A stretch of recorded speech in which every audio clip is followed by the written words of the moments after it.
Estudar a Bíblia, estudar a Bíblia, estudar a Bíblia na escola dominical. Estudar a Bíblia, estudar a Bíblia, estudar a Bíblia.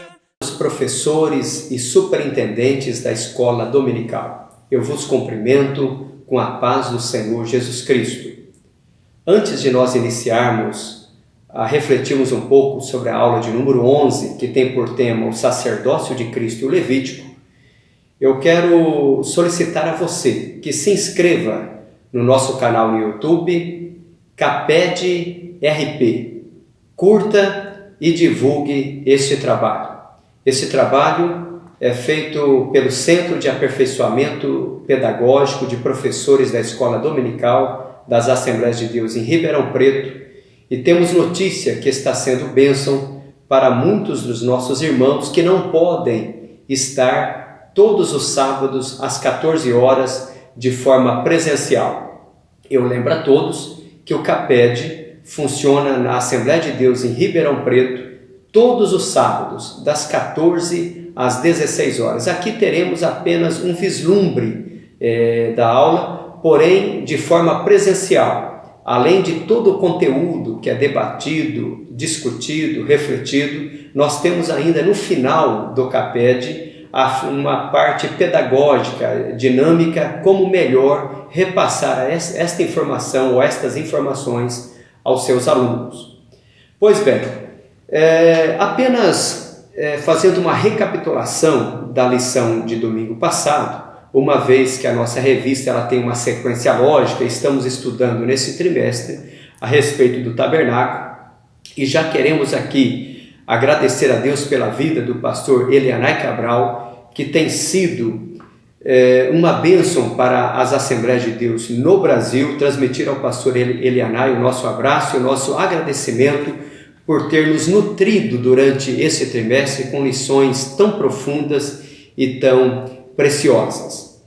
No domingo passado, nós estudamos a respeito do sistema de sacrifícios, onde comentamos que sistema é um conjunto de doutrinas e sacrifícios que vem da palavra grega korban, que significa aproximar-se. Então, o sistema de sacrifícios era um conjunto de doutrinas que aproximava-se o homem do seu Criador.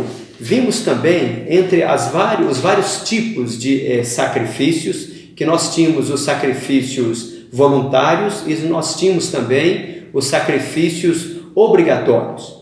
Entre os sacrifícios obrigatórios, o último dele que nós estudamos foi a respeito do dia da expiação. E eu quero fazer aqui apenas um parênteses, porque muitas vezes se confunde o dia da expiação com a festa da Páscoa. Mas há uma diferença básica entre essas duas datas. A festa da Páscoa, que era realizada no mês de Nissan, que era o primeiro mês do calendário religioso de Israel. O povo de Israel, eles possuem basicamente dois calendários, um calendário religioso e o calendário civil. A Páscoa é o início do ano para o calendário religioso. O calendário civil, ele tem início no dia da expiação, ou dia de Yom Kippur, que no calendário brasileiro é entre o final de setembro e o começo de outubro.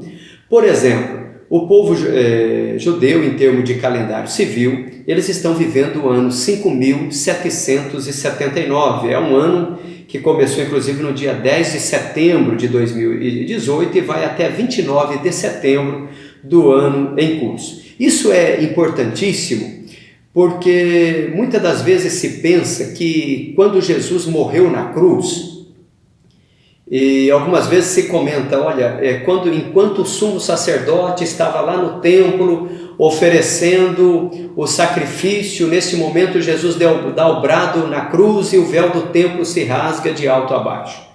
Veja bem, o sumo sacerdote adentrava ao lugar santíssimo ao Santo dos Santos não era na festa da Páscoa. A festa da Páscoa era uma festa familiar, onde cada família judaica escolhia lá um cordeiro macho de 1 ano, sem defeito, e era um sacrifício que era feito em família. O dia da expiação era um dia de feriado nacional em Israel. Aliás, um feriado comemorado até os nossos dias. E o sumo sacerdote era no dia da expiação, que era a única vez, ou o único dia no ano, que ele adentrava ao lugar santo dos santos. Jesus morre durante a Páscoa, mas o dia da expiação, o dia que o sumo sacerdote entra ou adentra ao lugar santíssimo, é no dia da expiação. Pois bem, e hoje nós vamos avançar um pouco nesse estudo importantíssimo sobre o tabernáculo, estudando hoje sobre o sacerdócio de Cristo, fazendo um paralelo entre o sacerdócio de Cristo e o sacerdócio levítico. O nosso textuário, baseado em Hebreus capítulo 7, o versículo 26, diz assim: porque nos convinha tal sumo sacerdote, santo, inocente, imaculado, separado dos pecadores e feito mais sublime do que os céus. No capítulo 1 da nossa lição, nós vamos estudar aqui sobre como que era feito a escolha dos sacerdotes. É até bom nós pensarmos um pouco aqui. Talvez a grande pergunta que se faz é o seguinte: o que levou Deus a escolher a tribo de Levi? Por que a tribo de Levi foi escolhida para dela se ter ali as pessoas, os levitas, se ter ali os sacerdotes e o sumo sacerdote para serem consagrados ao serviço do tabernáculo? Nós não sabemos ao certo, e a Bíblia não nos traz muitas informações, o que levou a esta escolha. Mas o que se percebe na Bíblia, lá no livro do Êxodo, no capítulo 32, quando Deus pede ou manda que Moisés suba até o Monte Sinai, e Deus ali vai dar para Moisés as tábuas da lei, quando Moisés está descendo do monte, ele ouve um barulho no meio do povo de Israel que estava lá no pé do monte. E quando Moisés chega mais próximo, ele percebe e ele fica irado quando ele vê que o povo de Israel, nesses 40 dias em que ele esteve ausente, forçaram Arão, o seu irmão, e Arão acabou construindo ou fabricando ali um bezerro, e este povo estava adorando a este bezerro.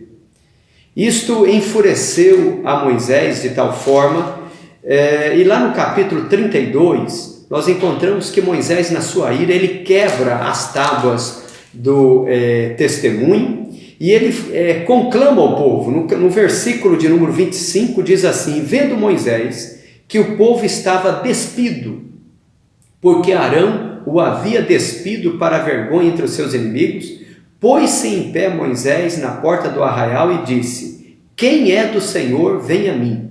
Então se ajuntaram a ele todos os filhos de Levi. Veja que das 12 tribos de Israel, apenas a tribo de Levi ouviram o conclamo de Moisés e se uniram a ele, e houve uma grande matança, pelo menos 3.000 pessoas morrem, mas nós vemos ali, ou podemos ver ali, o zelo da tribo de Levi em defender a adoração ao Senhor. Tudo leva a crer, é o que se entende, de que este ato da tribo de Levi fez com que Deus os escolhesse para ser a tribo que daria a sustentação, que daria ou que realizaria o trabalho no tabernáculo.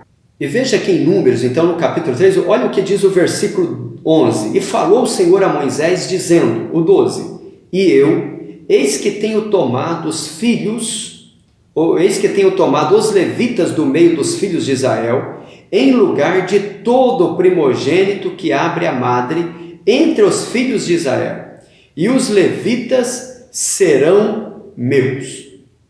Então Deus escolhe essa tribo de Levi e Deus faz com que essa tribo tenha uma função especial na nação de Israel.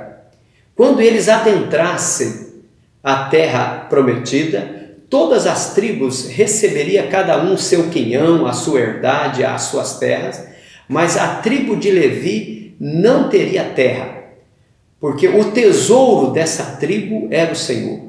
Aliás, todas as demais tribos de Israel deveriam trabalhar, arar a terra, enfim, e deveriam trazer as ofertas para o templo, para o tabernáculo, e a tribo de Levi viveria das doações dadas pelas demais tribos. E é importante a gente ver também, porque para ser levita precisava, portanto, ser da tribo de Levi, é óbvio isso.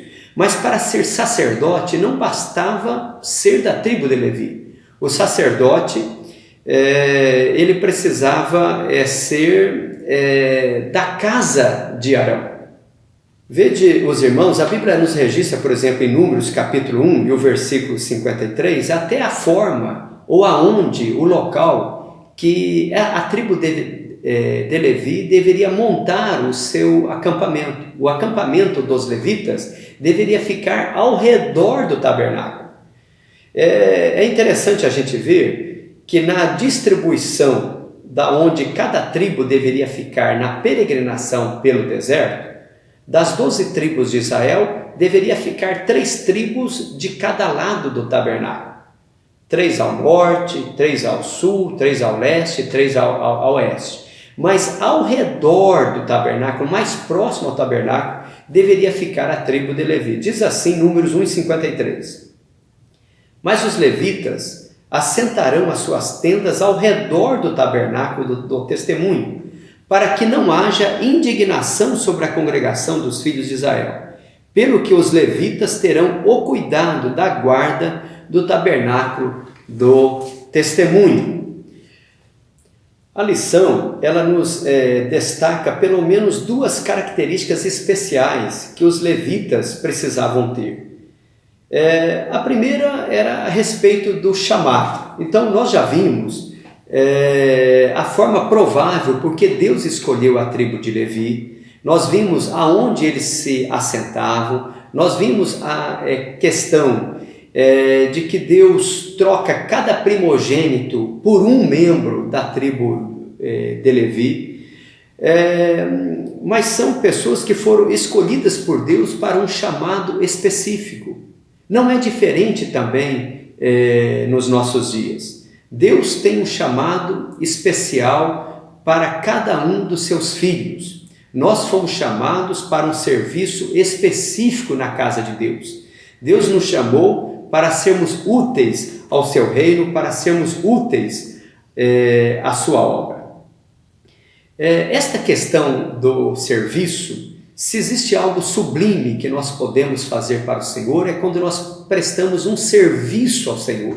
O salmista até nos diz, servi ao Senhor com alegria. Deus foi o primeiro a prestar o seu serviço para nós. Deus empresta o seu serviço para nós quando o homem peca lá no Éden. Deus não apenas nos deixa existir, mas Ele nos deixa existir com qualidade de vida. Este é um serviço que Deus prestou para mim e para você, para nós continuarmos na existência. O serviço é algo sublime. Servir ao Senhor talvez seja a melhor honra que o homem pode ter nesta vida. Quão precioso é o chamado de Deus para a vida de um homem. Mas a segunda característica que nós encontramos aqui é da unidade. Todos falavam a mesma língua, defendiam o mesmo comportamento, mantinham a mesma fé. Todos os levitas estavam todos unidos em prol de um objetivo comum. O objetivo era cuidar do tabernáculo. E veja que havia uma coisa ali muito linda. Por exemplo, os filhos de Levi eram divididos em pelo menos 3 famílias.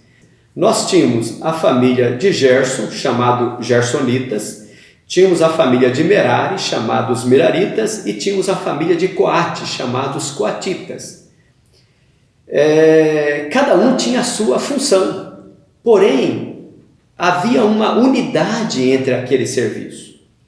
Os Meraritas, os Gersonitas, eles tinham a função de montar e desmontar o tabernáculo. Eles desmontavam lá as colunas, desmontavam as cortinas, a cobertura. Eles poderiam utilizar carros de boi. A Bíblia até nos informa a respeito disso, lá no capítulo 7 do livro de Números. Como que era feito até este transporte. Veja que tanto a família de Merari como a família de Gerson, eles tinham carros de bois que eles poderiam levar os utensílios ou poderiam levar todo o material usado no tabernáculo. A única exceção ficava para a família de Coate, os coatitas. Eles tinham a função exclusiva de levar as 6 peças do tabernáculo. Levar o altar do holocausto, levar a pia, a mesa da proposição, levar o candeeiro, o altar do incenso e levar a arca com o propiciatório. Esta era uma função única e exclusiva dos coatitas. E veja que, não obstante os Meraritas e os Gersonitas poderem levar através de carros de boi, os coatitas, que levavam as peças mais pesadas, não poderiam utilizar carros de boi, tinham que levar nos seus próprios ombros. Mesmo assim, havia uma sintonia, havia uma unidade, uma vez que a finalidade era específica, era cumprir a vontade de Deus. Tanto a questão do serviço, o chamado para servir, como a unidade que se via entre os levitas, isto nos aponta para a igreja local como o corpo de Cristo. A unidade é algo preciosa. Afinal de contas, nós podemos até encontrar, e daí o porquê, Jesus, quando ele está fazendo a oração que nós chamamos da oração sacerdotal, capítulo 17 de João, e a lição até traz esta informação no versículo 20 e o versículo de número 21. Vamos até ler esta passagem de suma importância para nós. João 17, versículo 20 e 21. Jesus vai dizer assim: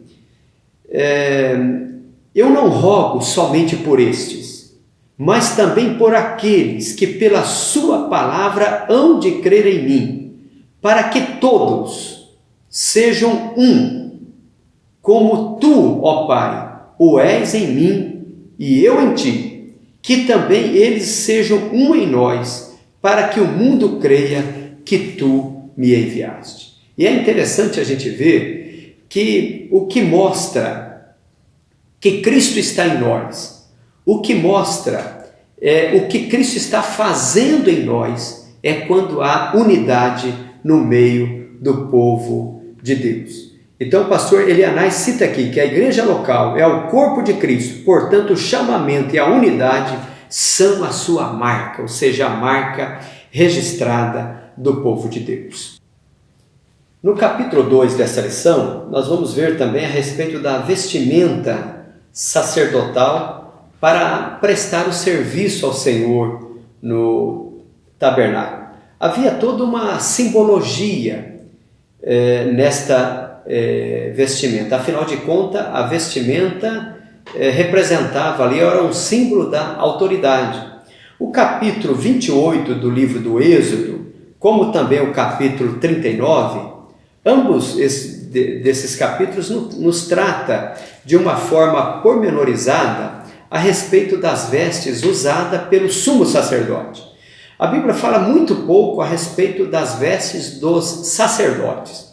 O que dá para entender que as vestes dos sacerdotes eram toda branca, toda de linho branco. Porém, a lição aqui nos trata mais sobre a vestimenta utilizada pelo sumo sacerdote. Sobre esta simbologia da vestimenta, como falamos, ela representa a autoridade. Vamos pensar um pouquinho agora a respeito de como era feito esta vestimenta. Em Êxodo, por exemplo, capítulo 28 e o versículo 2, a Bíblia nos informa assim: farás vestes santas a Arão, teu irmão, para glória e ornamento, símbolo de autoridade. Veja o versículo 3. Falarás também a todos os que são sábios de coração, a quem eu tenha enchido do espírito de sabedoria, que façam vestes, ou que façam vestes a Arão, para santificá-lo, para que me administre, grife a palavra, administre o ofício sacerdotal. Então, a vestes de Arão, ou a veste do sumo sacerdote Arão, era uma veste totalmente especial. Além do linho fino, torcido, que ele tinha por baixo, as vestes de Arão, ela tinha todas as cores do tabernáculo. As 4 cores presentes no tabernáculo estavam todas elas presentes também nas vestimentas do sumo sacerdote. Como nos informa a Bíblia, no versículo 5 de Êxodo 28, diz assim: e tomarão o ouro, e o pano azul, e a púrpura, e o carmesim, e o linho fino, e farão o éfode de ouro, e de pano azul, e de púrpura, e de carmesim, e de linho fino torcido, de obra esmerada. Inclusive, alguns comentaristas chegam até a sugerir que o sumo sacerdote era uma figura do tabernáculo ambulante, uma vez que ele levava em si todas as cores presentes no tabernáculo. E como já estudamos em aulas passadas, essas cores do tabernáculo, elas representam também os 4 evangelhos de Cristo: Mateus, Marcos, Lucas e João. Pastor Elianai nos informa aqui que esta forma de ornamentação, ou esta forma destas vestimentas do sumo sacerdote, além de despertar a atenção do povo, marcava também o caráter divino do serviço que ele prestava ao Senhor. É interessante a gente ver também que por cima daquele linho fino, o sumo sacerdote ele colocava ali como que uma túnica chamada de éfode. E essa túnica ela tinha nas suas ombreiras pedras de um lado e do outro, e de um lado com o nome das 6 tribos de Israel, do outro lado o nome também das outras 6 tribos de Israel, de tal forma que o sumo sacerdote, quando ele entrava no lugar santíssimo, de uma certa forma ele não entrava por si e não entrava só, mas ele entrava carregando o seu povo com ele. Toda a nação de Israel, de uma certa forma, estava se apresentando perante o Senhor que estava presente ali naquela arca. Era toda a nação de Israel que estava indo juntamente com o sumo sacerdote.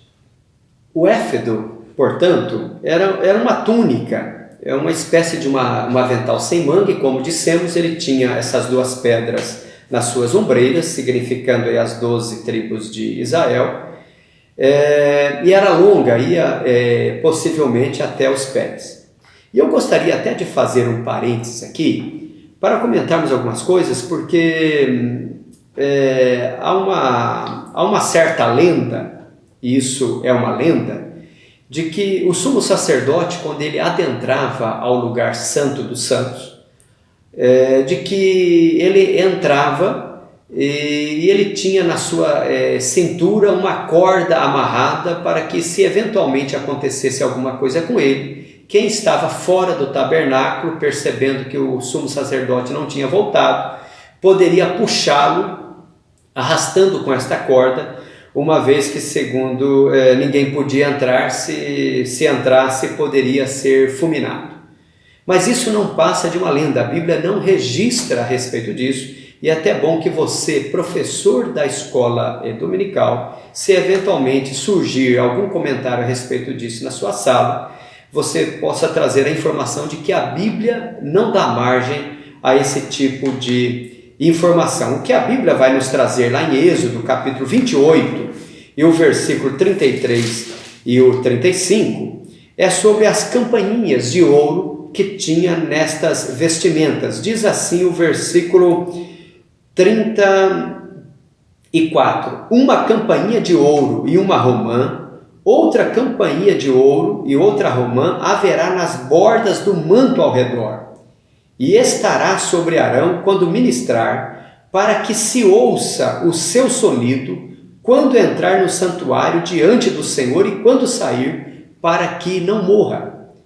Então, na vestimenta do sumo sacerdote tinha algumas campainhas, onde poderia se ouvir o sonido, mas a Bíblia não vai trazer nenhuma informação de que havia uma corda que ele é longa, que ele entrava e a ponta da corda ficava do lado de fora. Isso não passa de uma lenda sem nenhuma base bíblica. Vamos pensar um pouquinho agora a respeito do Urim e do Tumim. Bom, nós temos muito poucas informações a respeito do que vem a ser o Urim e o Tumim.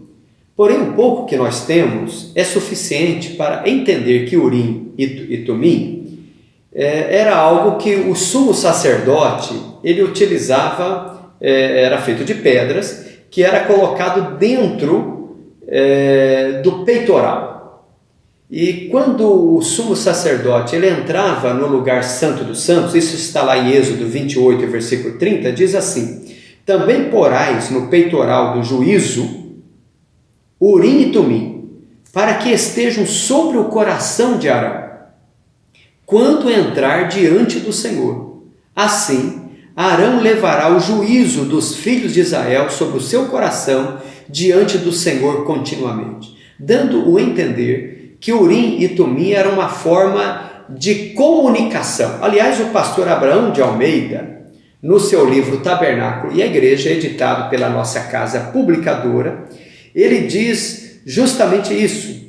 Ele vai nos informar que Urim e Tumim era uma forma de comunicação, onde o sumo sacerdote levava a comunicação do povo ao Senhor, mas trazia também a comunicação de Deus para o seu povo, se Deus aceitou ou não aceitou o sacrifício do povo.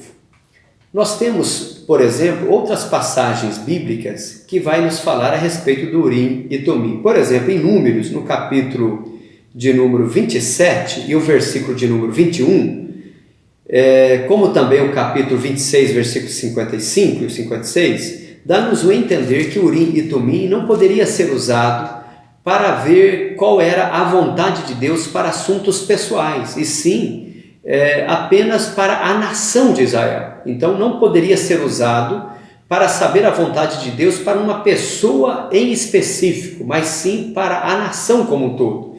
Diz assim o capítulo 27, o versículo 21. E se porá perante Eleazar, o sacerdote, o qual por ele consultará segundo o juízo de Urim perante o Senhor, conforme o seu dito sairão, e conforme o seu dito entrarão, ele e todos os filhos de Israel com ele, e toda a congregação. Veja também em Números ainda 26, versículos 55 e 56. Todavia, a terra se repartirá por sortes, segundo os números, os nomes das tribos de seus pais a herdarão. Segundo sair a sorte, se repartirá a herança deles entre os muitos e os poucos. Veja que sempre era usado o Urim e o Tumim para saber a vontade de Deus, jogando a sorte, mas sempre em prol da nação de Israel. E veja que assim, era um objeto relativamente pequeno, e dá-nos a entender pela Bíblia que conforme o lado que caísse no próprio peito, o sumo sacerdote tirava do peitoral e deveria jogar em cima do próprio peitoral para saber qual que era a vontade de Deus. Conforme o lado que caísse, era o sinal de positivo ou sinal de negativo. Eu gostaria de trazer aqui algumas considerações a respeito disso. Agora que estamos na nova aliança, nós não precisamos e não temos mais Urim e Tumim. Hoje nós temos a santa e bendita palavra do Senhor.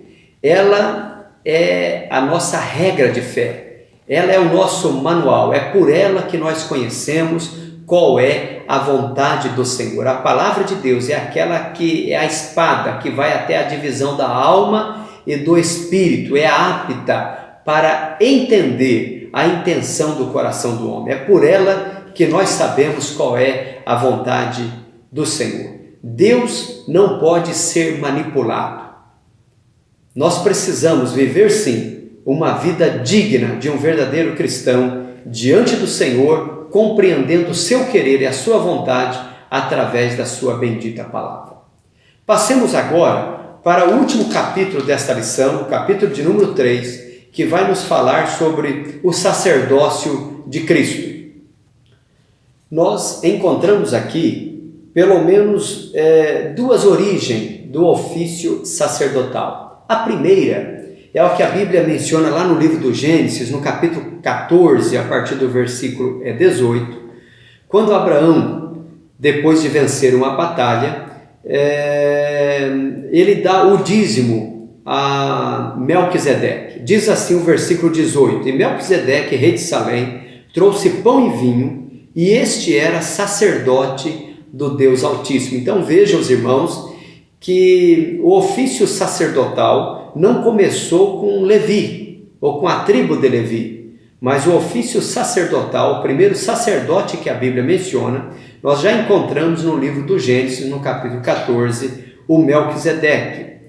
A nossa lição, inclusive, ela utiliza o texto da carta aos Hebreus, do capítulo 7, do versículo 23 ao 28, mas nós podemos até ver antes disso, no versículo de número 17 do capítulo 7 de Hebreus, quando a Bíblia vai nos informar que Cristo é o sumo sacerdote, não segundo a ordem de Levi, mas sim segundo a ordem de Melquisedeque, quando diz assim: porque dele assim se testifica, tu és sacerdote eternamente, segundo a ordem de Melquisedeque.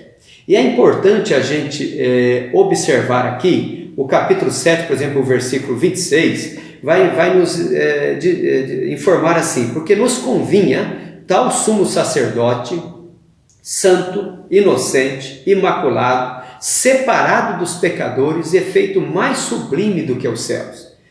Veja, os irmãos, que o sacerdote, segundo o rito de Levi, duraram na dispensação da lei e era restrito a uma nação, restrito à nação de Israel, ao passo que o serviço sacerdotal de Melquisedeque era mais amplo. O serviço sacerdotal de Melquisedeque não se restringia a uma nação. Afinal de contas, Melquisedeque possivelmente era cananeu, morava em Salém, portanto uma região colonizada por Canaã, um dos netos de Noé. E veja que Abraão era um semita, portanto já de um outro povo, mas Abraão reconhece a soberania, a autoridade, reconhece o serviço sacerdotal de Melquisedeque. E a exemplo de Melquisedeque, que a Bíblia não menciona a sua genealogia, o seu início e nem o seu fim, ele aparece e desaparece na história. Jesus também é um sumo sacerdote que não tem começo e nem tem fim de dias. E nós vamos encontrar algumas informações interessantes na carta aos Hebreus. Se não, vejamos. A primeira coisa que nós podemos ver aqui é que o sacerdócio levítico era imperfeito. Imperfeito porque, primeiramente, os sacerdotes eram mortais. Passava-se um, vinha-se um outro. Imperfeito também porque os sacerdotes levitas eram pecadores, tanto é que para entrar no lugar santíssimo, ele precisava primeiramente oferecer o sacrifício pelos seus próprios pecados. Imperfeito também porque era temporário, aquilo era apenas uma sombra de um sacrifício maior que haveria de vir. Como a Bíblia nos informa, na carta aos Hebreus, no capítulo 7, o versículo 22 ou 23, dizendo assim: e na verdade, aqueles, quer dizer, os levitas, foram feitos sacerdotes em grande número, porque pela morte foram impedidos de permanecer. Mas este, isso é, Jesus Cristo, porque permanece eternamente, tem um sacerdócio perpétuo. Então Cristo é maior do que o sacerdócio levítico, porque o sacerdócio levítico é imperfeito e era apenas uma sombra de um sacerdócio maior, santo, perfeito, imutável, que haveria de vir. Como diz a parte B do versículo 26, feito mais sublime do que os céus. Glória a Deus por isso. Vejamos também uma outra diferença entre o sacerdócio levítico e o sacerdócio de Cristo. A segunda diferença que nós podemos ver é que Jesus trouxe a salvação perfeita. Enquanto o sacerdote levita, ele era o ofertante, mas ele não podia ser a própria oferta, ele tinha que levar um animal para ser oferta. Jesus foi tanta a oferta quanto o ofertante. E veja que a Bíblia vai nos informar em Hebreus 7,25, que nos diz assim: portanto, pode também salvar perfeitamente os que por ele se chegam a Deus, vivendo sempre para interceder por eles. Graças a Deus por isso. Cristo se fez pecado por nós. Ele se entregou, se ofereceu a si mesmo. Ele ofereceu ao Pai a sua própria carne, o seu próprio corpo em sacrifício vivo, santo e agradável ao Senhor. A terceira observação que nós podemos fazer aqui, que Jesus também é o mediador de uma melhor aliança. Lá no capítulo 9, o versículo 15 da carta aos Hebreus, nos diz assim o texto: e por isso, Jesus é mediador de um novo testamento, para que, intervindo a morte para a remissão das transgressões que havia debaixo do primeiro testamento, os chamados recebam a promessa da herança eterna. E é interessante a gente ver lá em Romanos capítulo 5, versículo 1, o apóstolo Paulo vai nos informar assim: sendo, pois, justificados pela fé, temos paz com Deus por nosso Senhor Jesus Cristo. Jesus é o mediador entre Deus e homem, enquanto que na antiga aliança o sumo sacerdote fazia uma mediação mais imperfeita. Jesus Cristo, através da sua carne, através do seu sangue, adentrou na presença da majestade, na presença do Pai, e lá ele intercede por nós, sendo nosso mediador, nos trouxe paz com Deus. E hoje nós temos a paz de Deus dentro das nossas vidas, através da mediação feita por Cristo Jesus, o nosso Senhor.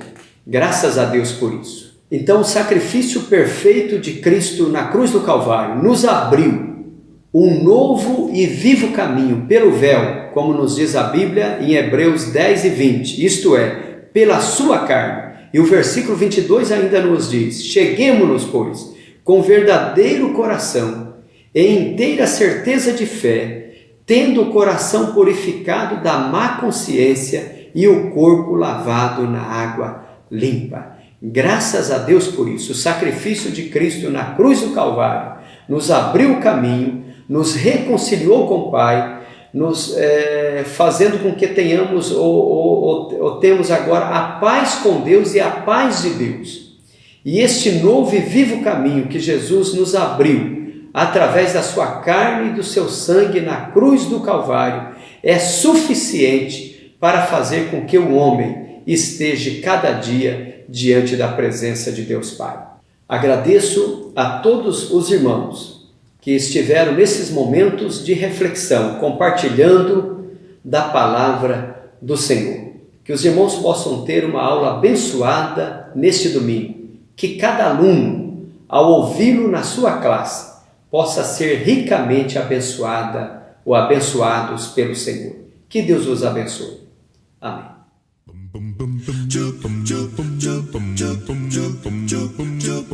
Estudar a Bíblia, estudar a Bíblia, estudar a Bíblia na escola dominical.